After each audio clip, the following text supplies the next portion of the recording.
श्रीमन्नारायणीयं दशकं 88 प्रागेवाचार्यपुत्रा हृतिनिशमनया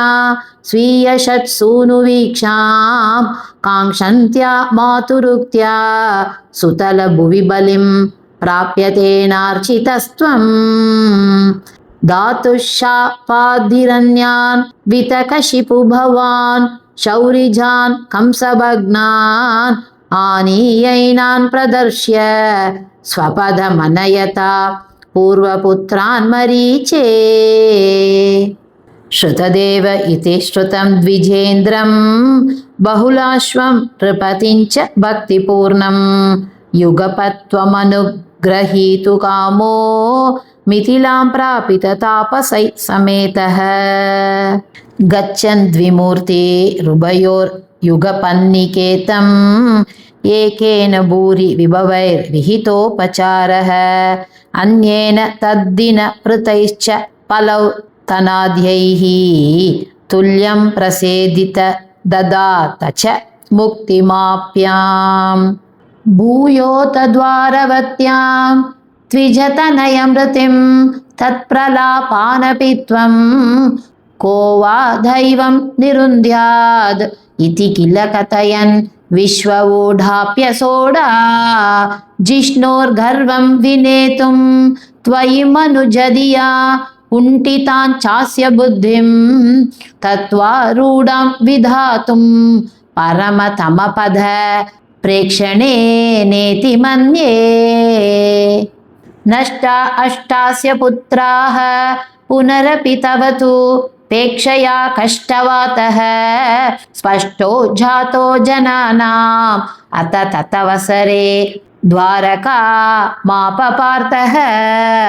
मैत्र्या तत्रोषितोऽसौ नवम सुतमृतौ विप्रवर्यप्ररोतं श्रुत्वा चक्रे प्रतिज्ञाम् अनुपहृदसुतः सन्निवेक्ष्ये कृशानुम्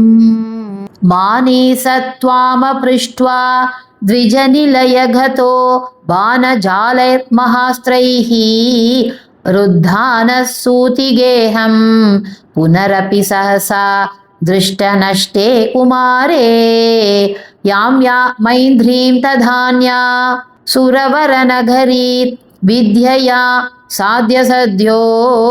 मोघोद्योगः पदिष्यन् उत भुजि भवता सस्मितं वारितोऽभूत् सार्धं तेन प्रदीचीं दिशमतिजविना स्यन्दनेनाभियातो लोकालोकं व्यधीत स्थिमिर भरमतो चक्रधाम्ना निरुन्धन् चक्रांशु क्लिष्टदृष्टिं स्थितमत विजयं पश्येति वारां पारे त्वं प्राददर्शः किमपि हि तमसां दूरदूरं पदं ते तत्रासीनं भुजङ्गा दीपशयनतले दिव्यभूषायुधाद्यैः आवीतं पीतचेलं प्रतिनवजलध श्यामलं श्रीमदङ्गम् मूर्तीना मीचितारं परमिह दिसृणाम् एकमर्थं श्रुतीनां त्वामेव त्वं परात्मन् प्रियसखसहितो नेमित क्षेमरूपम् युवां मामेव त्वा अधिकवृद्धान् दर्हिततया विभिन्नौ संद्रष्टुं स्वयमहमहर्षं द्विजसुतान् नयेतं द्राघेतान् इति खलु वितीर्णान् पुनरमून् द्विजा याधा याधा प्रणुतमहिमा पाण्डुजनुषा एवं नानाविहारैर्जगदभिरमयन् वृष्णिवंशं प्रपुष्णन् निजानो यज्ञभेदैरतुलविहृतिभिः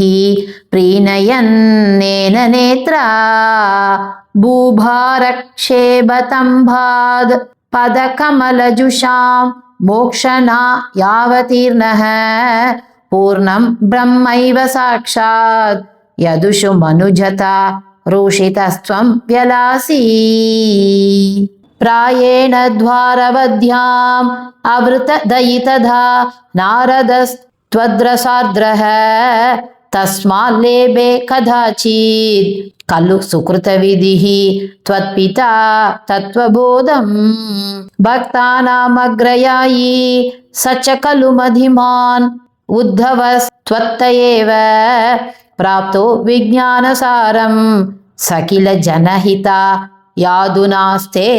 पदर्याम् सोऽयं कृष्णावतारो जयति तव विभो यत्र सौहार्दभीतिः स्नेहद्वेषानुराग प्रभृतिभिरतुलैरश्रमैर्योगभेदैः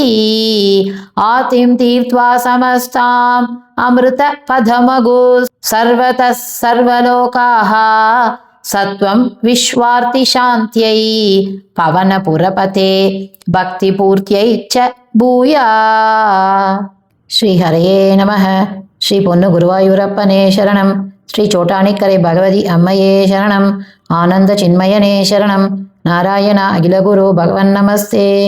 सर्वत्र गोविंद नाम संकीर्तनं गोविंद गोविंद।